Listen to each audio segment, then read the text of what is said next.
The clock on the wall showed 2:47 a.m. when Dr. Alex Rodriguez noticed something strange on his computer screen. He was alone in the research station, surrounded by nothing but desert for miles.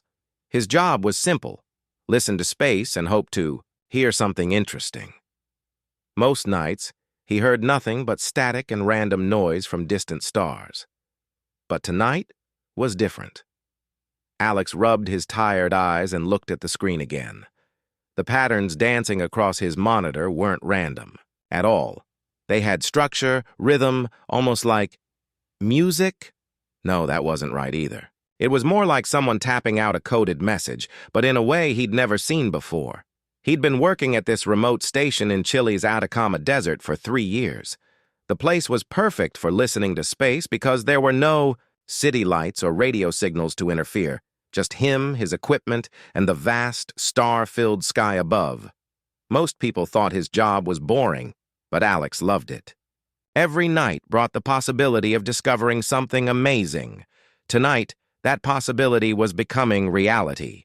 The signal was getting stronger. Alex quickly started recording everything and began running it through his computer programs. These programs were designed to find patterns in space noise, to separate real signals from random static. What he was seeing made no sense according to everything he knew about space communication. The signal wasn't just structured, it was multilingual. Alex stared at his screen in disbelief as his computer identified fragments of English, Spanish, Mandarin, Arabic, and languages he couldn't even recognize. But here was the really weird part. It was all happening at the same time, like someone was speaking 17 different languages simultaneously. Alex had studied languages his whole life. Before becoming a space researcher, he'd worked as a translator. He had a gift for understanding how different languages worked, how they fit together like puzzle pieces. But this was beyond anything he'd ever encountered. As he listened more carefully, he realized something that made his heart race. Mixed in with all these human languages were mathematical equations. But they weren't boring math problems. They were jokes. Actual mathematical puns that made him laugh out loud in the empty station. Without thinking, Alex did something that would change his life forever. He responded. Using the same mathematical format he'd detected in the signal, he sent back a simple joke about prime numbers. It was risky and probably against every protocol in his handbook, but he couldn't help himself. The signal was so obviously intelligent, so clearly trying to communicate, that staying silent felt wrong. For 10 minutes, nothing happened. Alex started to wonder if he'd imagined the whole thing. Maybe he'd been working too many night shifts. Maybe his mind was playing tricks on him. Then his speakers crackled to life. Well, well, a human with a sense of humor about mathematics, how refreshing. Alex nearly fell out of his chair. The voice was female, speaking perfect English with an accent he couldn't place. It sounded almost musical, like wind chimes on a gentle breeze. But there was something else about it, something that told him immediately that this voice didn't belong to anyone from Earth. "Hello?" Alex managed to say, his voice shaking slightly. What? I mean, who am I speaking with?" Laughter filled the room, warm, genuine laughter that somehow made Alex feel both amazed and completely terrified at the same time. "Oh, this is delightful," the voice said. "I am what you might call royalty among my people. We've been watching your planet for quite some time, and I must say, your species is endlessly entertaining. But you're the first human to actually respond to our signals with such creativity." Alex's mind was racing. This was first contact. This was the moment humanity had dreamed about for centuries, and it was happening to him, alone in a desert research station at 3 in the morning. You're not from Earth," he said, stating the obvious because his brain couldn't process anything more complex. "Very perceptive," she replied with amusement. "No, I'm from a system near what you call Vega. My people have been observing your world for decades. We find humans fascinating, so emotional, so unpredictable, so wonderfully chaotic. Why are you contacting me? I mean, why now? And why me? Because you responded, she said simply. Most humans who detect our signals either ignore them or assume they're hearing things. You're the first to answer back with humor. That tells me you might be worth talking to. Over the next hour, Alex found himself in the most surreal conversation of his life.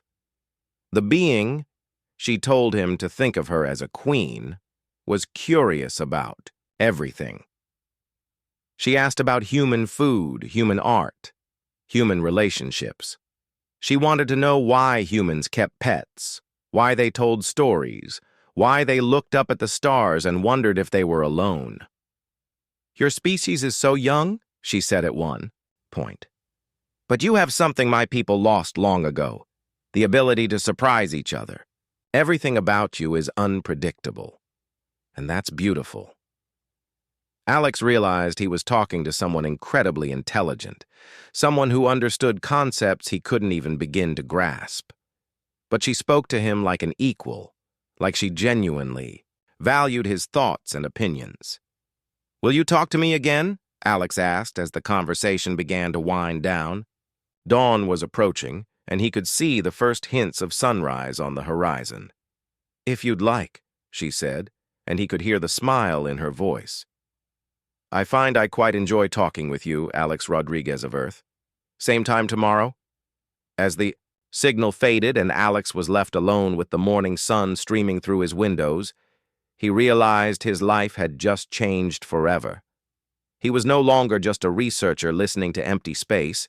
He was humanity's first ambassador to the stars, and his new friend was an alien queen who found humans fascinating. He couldn't wait for tomorrow night.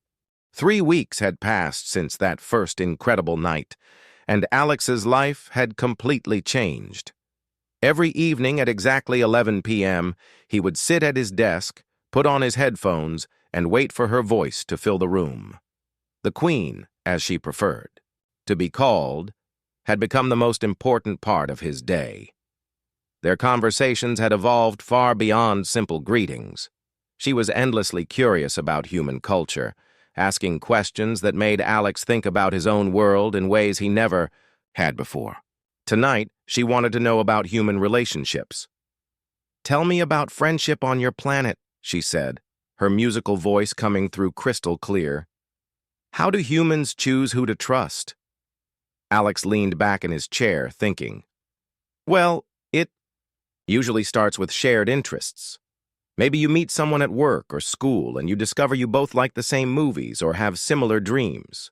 Then you spend time together, learn about each other, and gradually build trust. Fascinating. And romantic partnerships? How do those begin? Alex felt his cheeks warm slightly. Talking about romance with an alien queen wasn't something he'd ever imagined doing. It's similar but deeper. There's usually an attraction first. Then you get to know each other on a more personal level. You share your hopes, fears, dreams. Some people date for years before deciding to commit. Commit how? Marriage, usually. It's a ceremony where 2 people promise to be partners for life. They choose each other above everyone else. The Queen was quiet for a moment. When she spoke again, Alex could hear genuine interest in her voice. This choosing is done freely? No one arranges these partnerships? Not anymore. Not in most places. People choose for themselves based on love, compatibility, shared values. It's about finding someone who understands you completely. How romantic, she said, and Alex could picture her smiling. Among my people, partnerships are formed differently. We believe that true connection comes from understanding someone's essence, their core identity. To know someone's real name is to understand their soul. Alex found this fascinating. Real name? Don't you just have one name? Oh, no, she laughed. We have the name others call us, like how you call me Queen. But our real name describes who we truly are, our purpose, our place in the universe. It's deeply personal. Only those closest to us ever learn it. That's incredible. So your real name isn't actually Queen? Goodness, no. Queen is just a title, a job description. My real name is something entirely different. Alex felt bold suddenly, maybe because they'd been talking for weeks and she'd become so familiar to him. So what is your real name then? The Queen's laughter filled the room, bright and delighted. Oh, you clever human. That's quite personal to ask. In my culture, revealing one's true name is reserved for only the most intimate relationships. Sorry, Alex said quickly. I didn't mean to be rude. You weren't rude at all. Actually, your question reminds me of something amusing.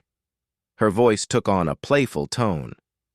You humans have such interesting customs around choosing partners. Your marriage tradition where two people promise themselves to each other. Yeah? Well, I was thinking about how you said people choose based on understanding each other completely. In my culture, the ultimate sign of understanding is knowing someone's true name. Alex waited, sensing she was building up to something. So, here's a thought, she continued, and he could hear mischief in her voice. What if we combined your human customs with mine? If you could somehow guess my real name, showing that you truly understand who I am, I would consider that grounds for marriage by both our traditions. Alex's heart skipped a beat. Are you proposing to me? Her laughter rang out again, warm and infectious. I suppose I am, though it's more of a challenge than a proposal. If you can figure out my true name, I'll marry you.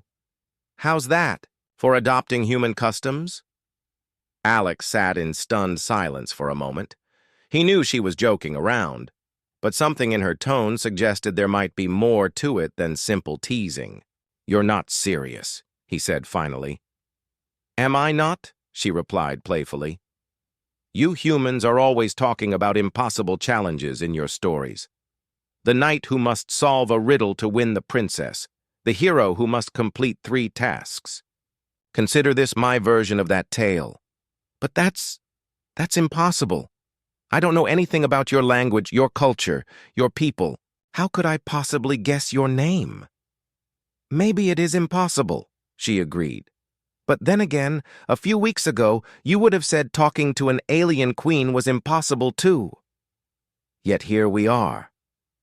Alex's mind was racing. Part of him knew this was just friendly banter between them, but another part was genuinely intrigued by the challenge. Over the past 3 weeks, he'd come to genuinely care about the Queen. She was intelligent, funny, kind, and surprisingly easy to talk to. If this were a human woman, he might actually be developing feelings for her. What happens if I actually figure it out? He asked. Then I suppose we'll have to plan the first interplanetary wedding in history, she said with amusement. Though, I should warn you, my people take name-guessing very seriously. If you somehow managed it, the marriage would be binding by our laws. And if I can't guess it, then we continue being friends, and you'll have learned something about my culture. No pressure, Alex Rodriguez of Earth. This is meant to be fun. But as their conversation continued that night, Alex found himself paying attention to every word she said in a new way. The way she spoke about leadership, about guiding her people, about responsibility. The references she made to light, to direction, to being a constant presence for others. When they finally said goodbye that night, Alex sat in the quiet station for a long time, staring up at the stars. Somewhere out there was a being who had just playfully challenged him to the most important guessing game in human history. He had no idea that what started as a joke would soon become an obsession that would change both their worlds forever. Alex had always been a curious person, but what happened over the next 2 months was something entirely different. What started as a fun challenge had become the most important puzzle of his life. Every free moment was spent trying to solve the mystery of the Queen's real name. His small apartment near the research station had transformed into something that looked like a detective's office from a movie. Books about ancient languages covered every surface. Star charts were taped to the walls. Notebooks filled with his. Handwriting were stacked everywhere. His computer screen constantly displayed translation programs, astronomical databases, and mythology websites from around the world. The Queen continued their nightly conversations, amused by his growing dedication to the challenge. She seemed to enjoy watching his progress, occasionally dropping hints that made his heart race with excitement. "You're really taking this seriously?" she said one night, her voice filled with gentle laughter. "I can almost hear you thinking, through the radio waves." "I can't help it," Alex admitted, surrounded by his research materials. "Every time I think I'm getting close, I realize how much I still don't understand about your culture." "What have you learned so far?" Alex picked up one of his notebooks, pages covered with his theories and ideas. "Well, I know your people come from a system near Vega. I know you value harmony and balance above everything else. And I know that names in your culture aren't just labels. They describe someone's role in the bigger picture." "Very good. What else?" "You've mentioned being responsible for showing the way for your people. You've talked about being the constant point by which others navigate. And last week you said something about being the steady light that never wavers." "You've been paying attention," she said approvingly. Alex had been doing more than paying attention. He had been analyzing every single word she spoke, looking for patterns and clues. He had learned that her people had been space travelers for thousands of years longer than humans had even existed. They were explorers, constantly moving between star systems, and they needed reliable ways to navigate the vast distances of space. During one particularly long research session, Alex had a breakthrough about the importance of navigation in her culture. He remembered how ancient human sailors had used stars to find their way across the oceans. The North Star, Polaris, had been especially important because it never seemed to move in the sky. Sailors could always count on it to show them which direction was north. Could the Queen's name be related to navigation? To being a guiding light for her people? Alex started studying star navigation systems from every culture on Earth. Polynesians had used stars to cross the Pacific Ocean in small boats. The Arabs had developed incredibly detailed star maps. Ancient Greeks had named constellations and used them to find their way. Every civilization that had ever looked up at the night sky had found ways to use the stars as guides. His research led him deeper into the science of stars themselves. He learned about different types of stars, how they were born, how they lived, and how they died.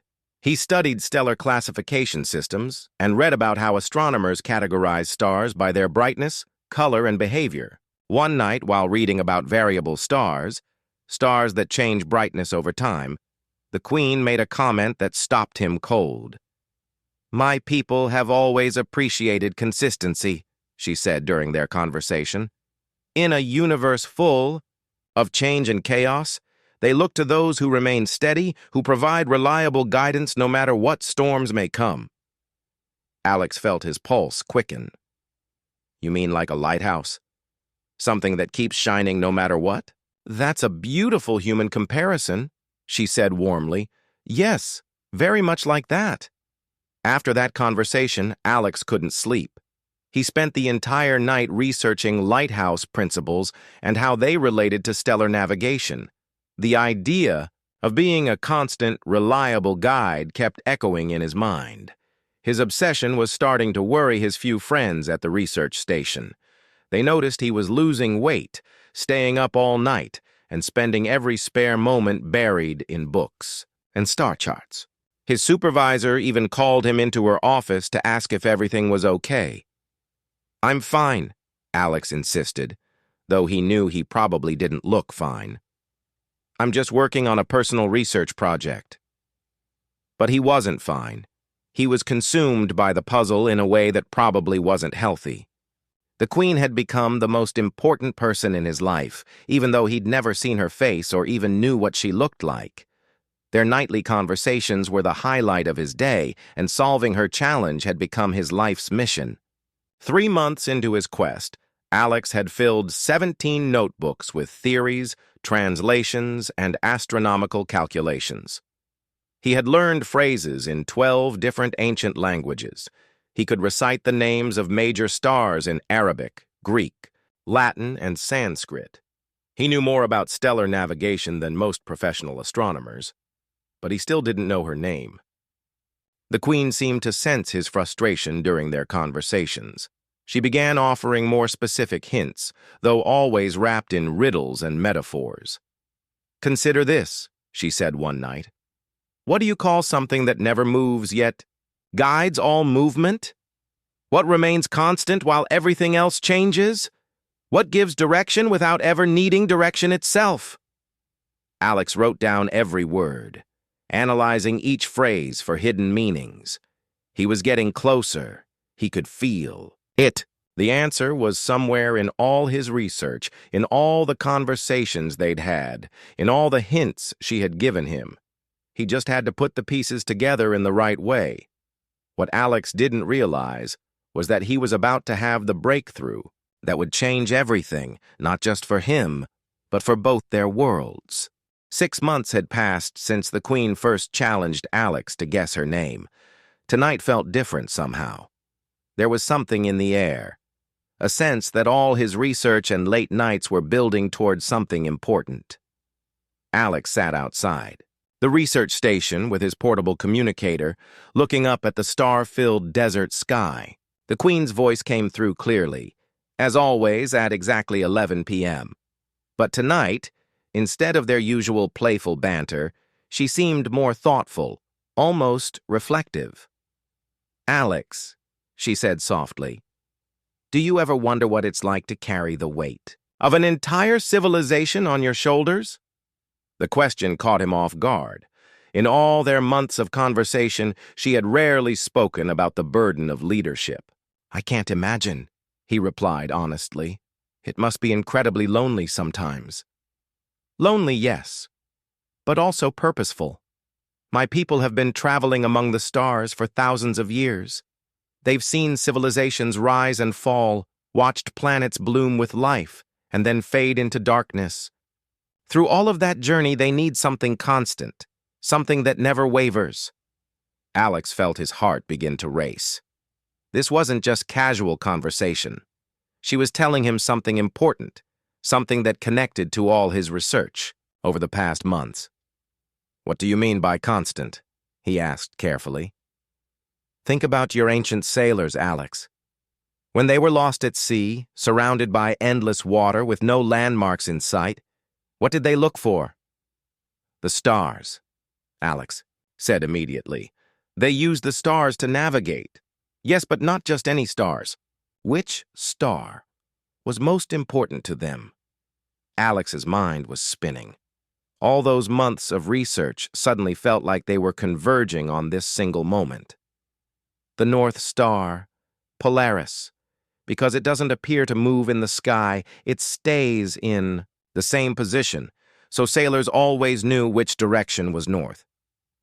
"Exactly." Her voice was gentle, encouraging. "Now tell me, what would it mean to be that kind of constant presence for an entire civilization? To be the fixed point that others used to find their way?" The pieces were falling into place so fast that Alex could barely keep up with his own thoughts. All the hints she had dropped over the months, all the references to guidance and light and staying constant, suddenly made perfect sense. "You're not just their queen," Alex said, his voice barely above a whisper. "You're their guiding star. Your people don't just follow your orders, they navigate by you. You're their North Star, their fixed point in the universe." "Go on," she said quietly, and for the first time in all their conversations, her voice held no trace of amusement or playfulness.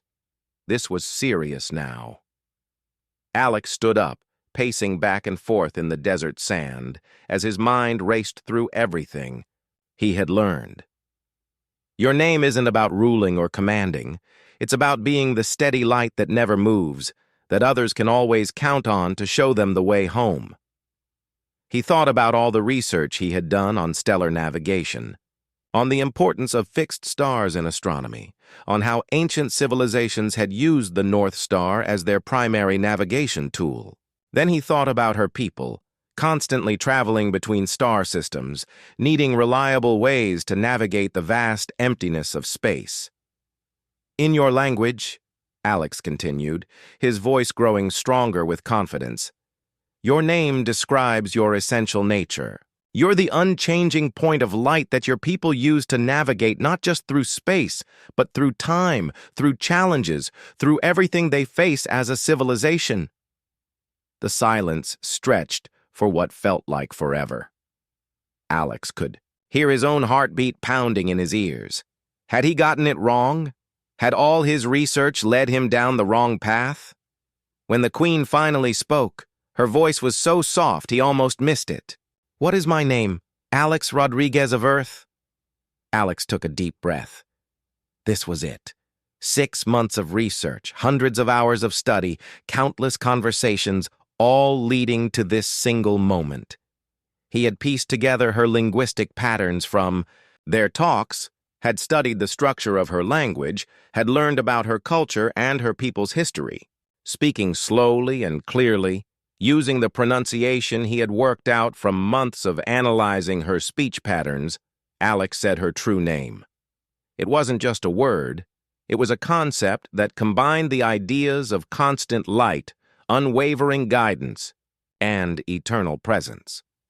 In human terms, it meant something like the ever-fixed star, or the eternal guide, but in her language, it was far more beautiful and complex than any human translation could capture. The silence that followed was the longest of Alex's life. He stood there in the desert, surrounded by the same stars that ancient sailors had used to find their way home, waiting for her response. When she finally spoke, her voice was filled with something Alex had never heard before: wonder, amazement, and perhaps even a touch of fear. "Alex Rodriguez of Earth," she said slowly, "you have spoken my true name." The words hit Alex like a physical force. He had done it. After 6 months of research, study, and dedication, he had actually solved the puzzle. He had guessed the real name of an alien queen. But as the reality of what had just happened began to sink in, Alex realized that this wasn't just about winning a challenge or solving a puzzle. By speaking her true name, he had crossed a line that neither of them had expected him to cross. In her culture, knowing someone's real name meant understanding their soul, and that kind of understanding came with consequences. "What happens now?" Alex asked quietly. The Queen was silent for a long moment. When she spoke again, her voice carried a weight that hadn't been there before. "Now, Alex Rodriguez of Earth, we both discover what it means when an impossible challenge becomes reality."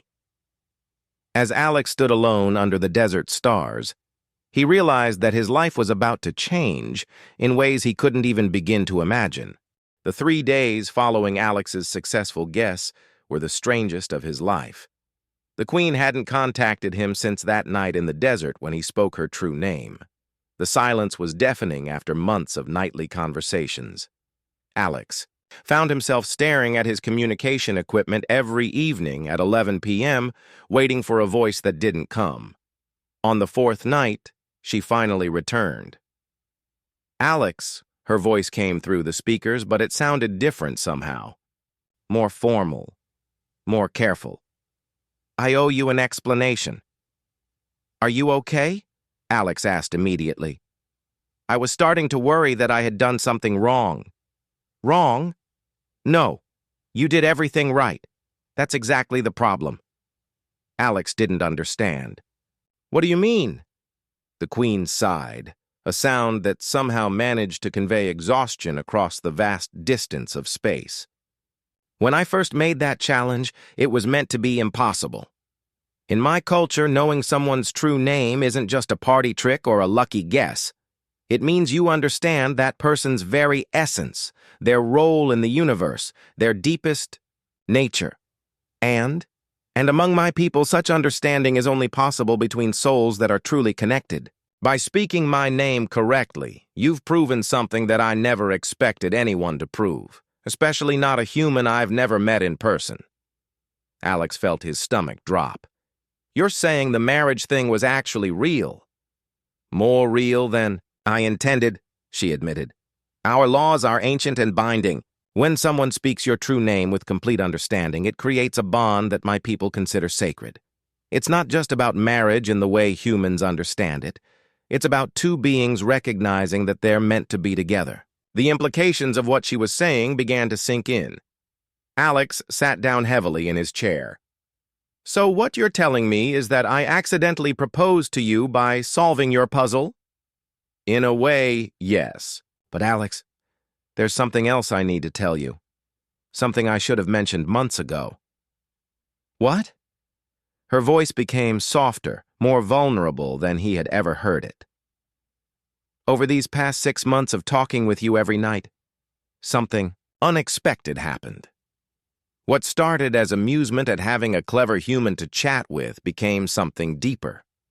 I found myself looking forward to our conversations more than anything else in my day. I started to care about you in a way that I never anticipated. Alex's heart was racing. Are you saying what I think you're saying? I'm saying that even if our laws didn't bind us together, even if you hadn't spoken my true name, I would still want to be with you. Somewhere along the way, this stopped being a game for me, too. The confession hung in the air between them, traveling across impossible distances at the speed of light.